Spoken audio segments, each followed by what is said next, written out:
The overall goal of this procedure is to perform local injections of neurochemicals directly into the Nodose Ganglia to study the effect of neurochemicals on physiological behavior relating to the vagus nerve.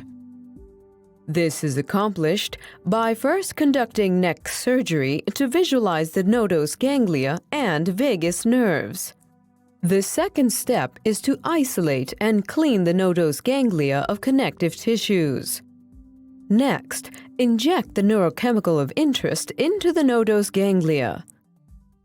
The final step is to measure the physiological and behavioral effects of modulating vagal nerve activity by local injections of neurochemicals into the Nodose Ganglia.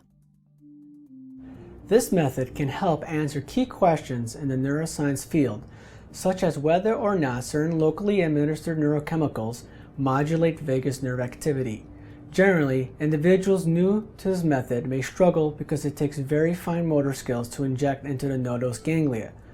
Practice is key.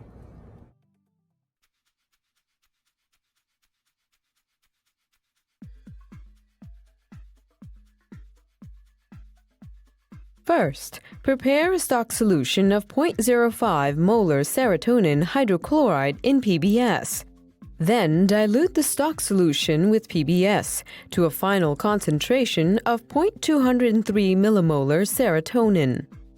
Next, dilute dronabinol in sesame oil to a concentration of 20 micrograms per microliter.